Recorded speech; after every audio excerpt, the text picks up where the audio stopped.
GDP എന്ന് പറഞ്ഞാൽ ഒരു രാജ്യത്തിനകത്ത് ഒരു വർഷം ഉൽപ്പാദിപ്പിച്ച എല്ലാ അന്തിമ സാധനങ്ങളുടെയും സേവനങ്ങളുടെയും മൂല്യമാണ്. വിത്തിൻ കൺട്രിയാണ്. പ്രൊഡക്ഷൻ ഹാപ്പൻസ് വേർ എന്നുള്ളതാണ് നോക്കുന്നത്.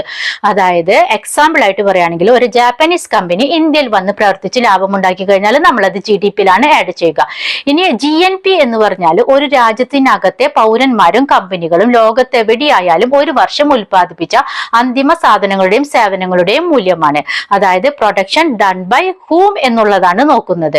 അതായത് എക്സാമ്പിൾ ആയിട്ട് പറയുകയാണെങ്കിൽ ഒരു ഇന്ത്യൻ കമ്പനി US-ൽ പോയി പ്രവർത്തിച്ച് ലാഭമുണ്ടാക്കി കഴിഞ്ഞാൽ നമ്മൾ അത് GNP-യിലാണ് ആഡ് ചെയ്യുക. ഇനി NNP എന്ന് പറഞ്ഞാൽ ഈ GNP-യിൽ നിന്നും ഡിപ്രീസിയേഷൻ കുറച്ച് കിട്ടുന്നതാണ്. അതായത് രാജ്യത്തെ ശുദ്ധ ദേശീയ ഉൽപാദനമാണ്.